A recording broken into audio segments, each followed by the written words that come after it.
Betul ke Ustaz penyakit corona telah dinyatakan dalam Quran?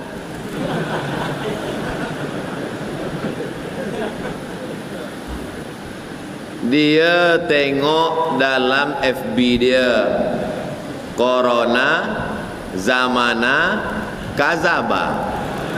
Bukan Quran, itu Iqra.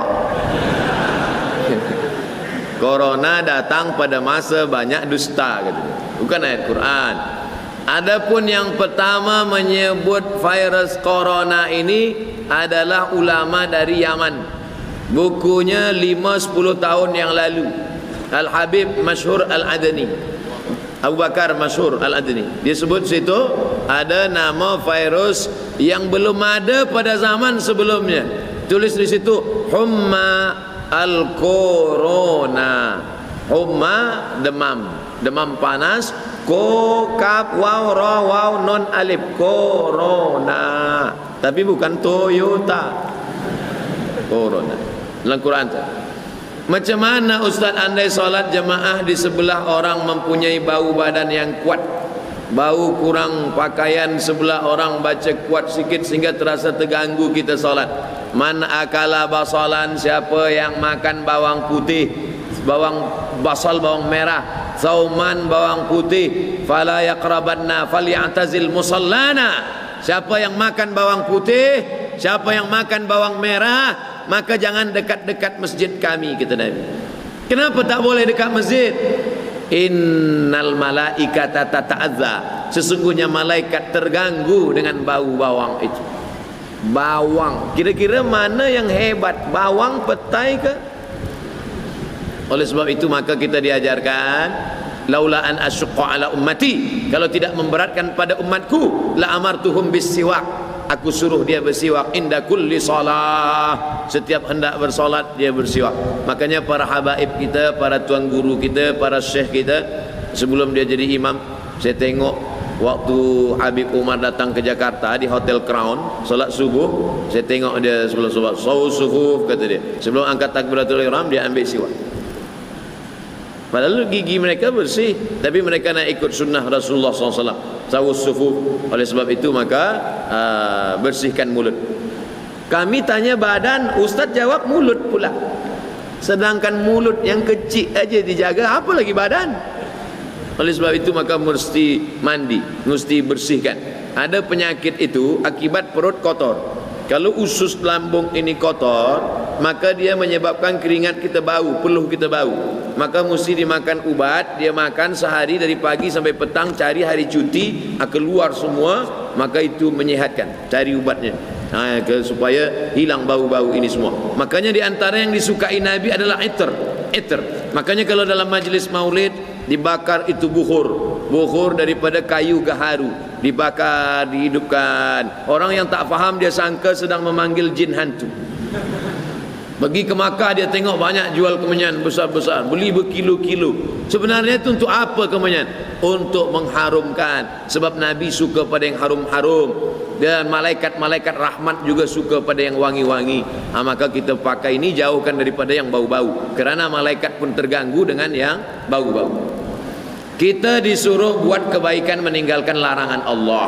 Bagaimana kalau kita ini tidak buat dosa besar dan senantiasa kebaikan, cuma solat tak berjamaah, perkara-perkara sunat kita tak buat, hanya buat yang wajib saja. Ini sebenarnya kalau saya tengok ini bukan nak tanya, nak menawar je. Kenapa kita tak solat berjamaah? Apa sebab kita tak sembahyang berjamaah? Nabi SAW bila dia lepas sembahyang, dia tengok ke belakang, dia tanya, asyahidun fulan, asyahidun fulan, mana si fulan, mana si fulan, kenapa tak datang solat berjamaah? Pernah suatu ketika Nabi berkata, layan tahiyanna, mereka yang tak datang solat berjamaah, mereka yang sembahyang di rumah, mereka yang sembahyang di jalan, berhenti, jangan ulang lagi. Kalau mereka tetap sembahyang di sana sendirian, la uharriqanna alaihim buyutahum, maka aku akan membakar rumah mereka. Oleh sebab itu, sedangkan dalam perang sekalipun, wa idza kunta fihim fa aqamta lahumus shalah, kalau kau bersama dengan mereka ya Muhammad sallallahu alaihi wasallam, engkau menjadi pemimpin mereka dalam salat. Ayat ini tentang salat khauf. Apa maknanya? Sedangkan dalam perang sekalipun Nabi tetap solat berjamaah. Mengapa kita yang dalam keadaan aman, selesa, selamat, kenapa tidak solat berjamaah? Oleh sebab itu, solat berjamaah adalah syiar umat. Saya tak ragukan lagi tentang solat berjamaah. Di Malaysia, di mana-mana masjid saya tengok penuh, semuanya ramai dengan solat berjamaah. Mudah-mudahan kita istiqamah, insyaAllah. Sudah buat baik dengan keluarga mertua, sudah melayani keluarga suami dengan baik, tapi masih dibalas dengan layanan yang buruk. Kadang-kadang suami pun menyebelahi saya. Bagaimana lagi saya lakukan? Bolehkah saya tak balik terus ke rumah? Kita niat baik, kita buat baik, kita amal baik. Kalau datang baik berarti Allah bagi baik. Kalau datang tak baik, husnuzan kepada Allah Subhanahu wa taala. Kalau ada fitnah, in ja'akum fasiqun binaba'in fatabayyanu. Dalam qiraat lain fatathabbatu, mesti ada clear, mesti dijelaskan. Ini salahnya di sini, ini di sini. Jangan ikutkan fitnah-fitnah. Kalau ada orang tuduh macam-macam, tanya kita, kamu kenapa menuduh saya? Kenapa, apa yang salah? Mesti jelaskan. Kalau kita sudah jelaskan, orang tak boleh terima, maka kita tak boleh paksa orang. Afa anta tukrihun nasa? Apakah kau paksa orang lain supaya percaya kepada engkau? Tidak. Kita hanya disuruh menjelaskan. Innama anta munzir. Engkau hanya menjelaskan. Lasta alaihim bimusaitir. Engkau tak ada kuasa untuk memaksa orang lain. Maka bila kita dah jelaskan, tapi jangan lupa ada satu lagi. Di balik usaha manusia ada senjata orang beriman. Ad-du'a silahul mu'min. Doa senjatanya orang beriman. Banyak-banyak bertawassul dengan salawat, banyak-banyak bertawassul dengan Al-Fatihah. Ya ayyuhalladzina amanu taqullah, bertakwalah kamu kepada Allah, wabtaghu ilaihil wasilah, bertawassul dengan Nabi Muhammad. Allahumma inni atawassalu ilaika bihaqqi nabiyyika Muhammad sallallahu alaihi wasallam wan nabiyyin wasiddiqin wasyuhada wasalihin an tuyassira li umuri. Ya Allah, berkat kemuliaan Nabi Muhammad, lembutkan hati orang, baikkan orang, buat orang dapat menerima. Selepas daripada itu serahkan pada Allah. Fa idza azamta, kalau kau sudah azam kepada Allah, fatawakkal 'ala Allah, bertawakkallah kepada Allah. Mana boleh bertawassul kepada orang yang sudah meninggal dunia? Kata setengah orang, tak boleh bertawassul kepada orang sudah meninggal dunia. Tengok hadis Nabi tentang menguburkan Fatimah, istri Abu Talib, ibu emak daripada Ali bin Abi Talib. Masa Nabi dapat berita bahawa mak angkat dia, makcik dia bernama Fatimah meninggal dunia, Nabi menggali kubur. Makam Fatimah itu Nabi sendiri yang menggalinya. Nabi masuk ke dalam, Nabi berdoa. Apa doa Nabi? Allahumma inni as'aluka bihaqqin nabiyyin. Aku meminta kepada engkau dengan para nabi-nabi. Disebutkan dalam kitab Al-Mu'jam Al-Kabir Imam At-Tabrani. Artinya apa? Nabi Muhammad bertawassul dengan nabi-nabi sebelumnya. Nabi-nabi sudah meninggal dunia dan mereka punya kehidupan yang khas, tak sama macam kita. Wala taqulu liman yuqtalu fi sabilillahi amwat. Jangan kau katakan mereka mati, bal ahya, mereka hidup. Walakin la tash'urun, kamu yang tak dapat merasakan kehidupan mereka. Oleh sebab itu jangan hiraukan tentang orang yang menolak tawassul. Kita tetap bertawassul dengan sallallahu alaihi wasallam, bertawassul dengan Al-Fatihah, bertawassul dengan Yasin untuk hajat-hajat kita, termasuklah hajat puan yang terkait dengan hati manusia. Bolehkah menulis satu ayat Quran di atas kertas? Contohnya Yasin ayat 58, surah Az-Zumar 73, surah Ar-Ra'd 24, surah Al-Qadar ayat 5. Ayat-ayat ini ditulis di atas 4 gelas kertas, dampal pada setiap penjuru rumah. Betul ke kaidah itu boleh mengelak daripada wabah, penyakit dan bencana? Ya ayyuhalladzina amanu, hai orang beriman, idza quri'al Qur'an, kalau Quran dibacakan, fastami'u lahu, dengar baik-baik, wa ansitu, diam, la'allakum turhamun, mudah-mudahan kamu mendapat rahmat. Kalau kamu mendengar bacaan Quran, diam, mudah-mudahan kamu dapat rahmat. Sedangkan mendengarnya saja dapat rahmat, apalagi membacanya. Itu membaca. Bagaimana kalau menulis? Majmu' Fatawa Ibnu Taimiyah. Kenapa ustaz ni sikit-sikit Ibnu Taimiyah, sikit-sikit Ibnu Taimiyah? Sebab yang banyak membid'ahkan ni kan yang ikut Ibnu Taimiyah. Maka kita pakai fatwa guru dia. Kata Ibnu Taimiyah, kalau dituliskan ayat di kertas, dituliskan ayat pada mangkuk, tuliskan ayat pada mangkuk dengan tinta dawat, tapi dawatnya tak ada racun. Selepas dituliskan itu, lalu disiramkan air, lalu kemudian airnya diminum, maka boleh untuk istisqa. Oh, itu kan ulama belakangan. Bagaimana dengan kalangan salaf? Abdullah bin Abbas, kata Abdullah bin Abbas, dituliskan ayat di kertas, lalu kemudian dituliskan ayat di kertas, lalu kemudian dimasukkan ke dalam air, lalu kemudian air itu diminum pada orang yang akan melahirkan anak, diminum untuk memudahkan dia. Lalu kemudian orang memilihlah ayat-ayat yang bersesuaian, namanya tayamun. Tayamun artinya mencari yang bersesuaian. Dituliskan orang ayat di situ. Tok Guru, ayat apa yang Tok Guru tuliskan tadi? Dia tengok baca, idza zulzilatil ardu zilzalaha. Apa hubungan dengan orang melahirkan? Wa akhrajatil ardu athqalaha. Sebagaimana keluar isi dalam perut bumi, keluar pula lah anak dari perut istrimu, kata dia. Menyesuaikan apa yang bersesuaian dengan yang ada dalam ayat, litabaruk, untuk mengambil barakah. Boleh jadi dia dapatkan daripada ijazah daripada guru-guru dia. Saya dulu waktu menulis risalah doktora, musyrifnya namanya Profesor Syekh Umar Al-Ma'ruf Ali. Saya datang ke rumah Syekh Umar Al-Ma'ruf Ali, dia tulis ayat.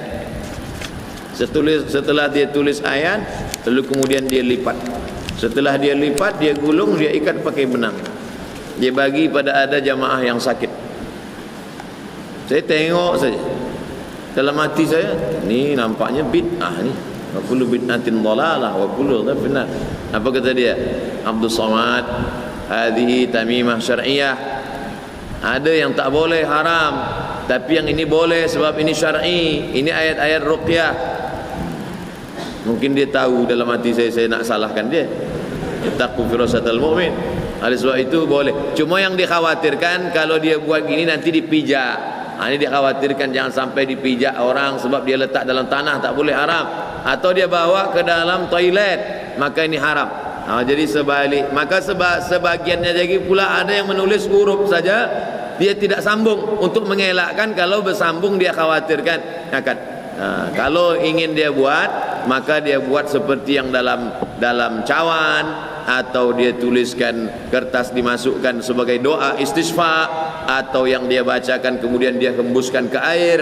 Adapun yang dikhawatirkan dipijak, dikhawatirkan terkena najis, dikhawatirkan bawa masuk ke dalam toilet, maka sebaiknya dihindarkan. Untuk apa? Ihtiyat, untuk lebih berhati-hati. Tapi hukum asal istisqa dengan Quran, maka dari Quran sendiri. Wa nunazzilu minal Qur'ani ma huwa syifaa. Kami turunkan Al-Quran ini adalah untuk syifa, untuk obat. Kenapa Allah tak mengatakan dawa? Obat dalam bahasa Arab dua, ada dawa, ada syifa.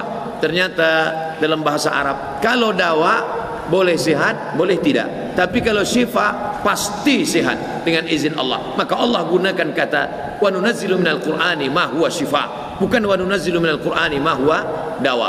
Wallahu a'lam.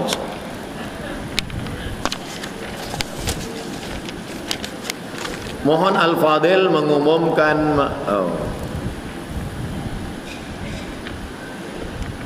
Masjid Negeri Sultan Ahmad I dibantu oleh unit amal membuat kutipan sumbangan ramai, meningkatkan lagi pengimarahan Masjid Negeri Sultan. Segala sumbangan diucapkan ribuan terima kasih. Saya biasanya dalam tazkirah, kalau di Indonesia Tabligh Akbar ada kumpulkan derma, biasanya saya tengah tazkirah tu ada kotak-kotak, tapi nampaknya di Pahang tak ada lagi orang bagi pakai box kotak sedekah, sebab dia terus saja transfer melalui bank. Begitu kita cerita, ma'akal tafa'afnaita, yang kau makan akan busuk, wa malabista fa'ablaita, yang kau pakai akan lapuk, wa ma tasaddaqta, yang kau dermakan untuk Masjid Sultan Ahmad I, itulah yang akan kau bawa mati kekal abadi. Allahu Akbar. Dia pun terus keluarkan handphone, dia tulis transfer ke bank. Lepas itu dia pun menangis. Kenapa menangis? Rupa salah tulis. Nak tulis 100, dia tulis 1000. Padahal yang salah itulah yang akan dia bawa mati menghadap Allah. Tulis 100 betul, ada di rumah 1 juta, yang dikirim ke masjid 100. Kira-kira kalau kita mati, yang kita bawa mati yang 100 itu atau yang 1.000.000 di rumah? Banyak yang takut jawab. Yang 100 tu yang akan kita bawa mati menghadap Allah Subhanahu wa taala. Yang lain tinggal. Sekarang itu punya kita. Itu kereta siapa? Kereta saya. Itu rumah siapa? Rumah saya. Itu kebun siapa? Kebun saya. Bila? Sebelum malaikat maut datang. Selepas malaikat maut datang ada punya kita? Tak ada. Semua dibagi kepada ahli waris. Habis. Makanya orang yang pandai, orang yang smart, yang cerdas, al-kayyisu, orang yang pandai, man dana nafsahu, dia kekang hawa nafsunya, wa amila lima ba'dal maut, dia beramal apa selepas mati.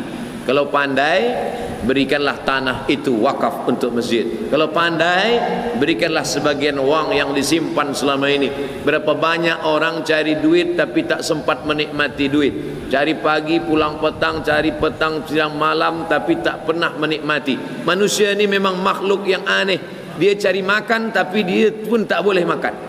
Berapa banyak orang cari makan, makanan berkumpul tapi dia tak pernah makan. Semua makanan banyak. Tuan tak makan, kolesterol.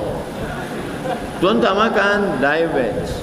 Oleh sebab itu maka tidak ada jalan lain untuk menikmati yang pernah kita cari di dunia ini kecuali dengan bersedekah. Orang-orang yang mati itu kalau ditanya, hai orang mati, apa yang kau inginkan? Laula akhartani ila ajalin qarib, berikanlah aku masa hidup sekejap saja ya Allah. Qarib, sikit saja. Tambah umurku ya Allah, sekejap saja. Kalau aku bagi engkau hidup sekejap, kau nak apa? Apa dia jawab? Fa as-saddaqa, aku ingin bersedekah. Dia ingin bersedekah. Seandainya umur dia panjang, dia hanya ingin satu saja. Fa as-saddaqa, aku ingin bersedekah. Tasaddaqu, bersedekahlah. Untuk apa? Bersedekah menolak bala, jauh daripada musibah. Bersedekah untuk apa? Kata Nabi SAW, da'u mardakum bisadaqah, banyak-banyaklah kamu bersedekah untuk mengobati sakit zahir dan batin. Datang seorang lelaki, hatinya keras, syaka, mengadu kepada Rasulullah SAW, an qaswatil qalbi, hatinya keras. Apa kata Nabi SAW? At'imil masakin wamsah ra'sal yatim, sapu kepala anak yatim, bagi makan fakir miskin. Cara melembutkan hati. Sadaqatus sirri tadfa'u mitatassu, orang yang bersedekah menderma menolak mati su'ul khatimah. Tiap hari tiap petang kita berdoa, Allahumma khtim lana bihusnil khatimah wala takhtim alaina bisu'il khatimah. Tapi tak pernah bersedekah, mati su'ul khatimah. Cara yang paling baik menolak su'ul khatimah adalah dengan cara bersedekah. Ada seorang pemuda belum menikah, anak lajang, mati di belakang makam Ibrahim. Ini makam Ibrahim. Selepas dia tawaf di belakang makam Ibrahim, sujud terakhir, pakaian ihram, lepas tawaf dalam Masjidil Haram, di tanah haram, dalam keadaan suci, berwudu di tempat yang mulia. Firman Allah, wattakhidhu min maqami Ibrahim musalla. Banyak orang heran, dia bukan ulama, dia bukan alim, dia manusia biasa, pemuda belia. Heran orang, datang ke rumah orang tuanya, bertanya kepada bundanya, bertanya kepada maknya, apa amalan anakmu? Kenapa dia diberikan Allah mati husnul khatimah di sujud terakhir? Aku pun tak tahu. Selepas seminggu, sepekan dia meninggal dunia, datanglah perempuan membawa anak-anak yatim. Seorang janda membawa anak yatim, bercerita, anak puan yang meninggal ini setiap bulan dia gaji, dia bagi 1/3 gajinya untuk anak yatim. Tapi tak ada orang tahu, Allah muliakan. Makanya nanti kalau puan mana tahu suami puan meninggal, lepas tu ada janda datang, itu tanda husnul khatimah. Tapi dengan makna dia bagi makan fakir miskin, dia bagi anak yatim. Suami kamulah yang selama ini menderma ke masjid, yang selalu memberikan. Dia tak pernah popular, orang tak tahu, tak ada di televisyen, tak ada di YouTube. Tapi kenapa malaikat selalu kam min masyhurin fil ardi walam yakun ma'rufan fis sama. Berapa banyak orang yang masyhur di bumi tapi tak dikenal malaikat di langit. Tapi berapa banyak orang yang di dunia tak dikenal, tapi tiap-tiap hari malaikat menengok catatan amalnya. Datang malaikat pagi naik ke atas ditengok dia. Datang malaikat malam menengok catatan amalnya dia. Sebab apa? Sebab masjid dia, sebab tanah wakaf dia, sebab sedekah dia. Tiap-tiap hari orang beramal, amalnya tetap mengalir. Tidak ada cara menyelamatkan harta kita selain satu jalan, yaitu dengan sedekah. Makanya ada 7 pintu: zakat, wakaf, infak, sedekah, wasiat, hibah, ghanimah. 7 jalan untuk pada ibadah harta. Ibadah badan banyak: zikir, solat, puasa, tawaf, sa'i, tahallul, menolong orang, jihad, berdarah, kena tombak, kena panah, baca Quran, solat, puasa. Ini semuanya ibadah badan. Tapi ibadah harta, zakat, wakaf, infak, sedekah, wasiat, hibah, ghanimah, ini sajalah pintu-pintunya. Dapat 7 pintu ni seperti sahabat Nabi dan tabi'in, alhamdulillah. Tak dapat 7 pintu, pilih salah satu dari pintu ini. Dan salah satu pintu masuk ke dalam surga ada namanya babus sedekah. Mudah-mudahan kita masuk dari pintu-pintu ini, insya-Allah. Amin ya rabbal alamin.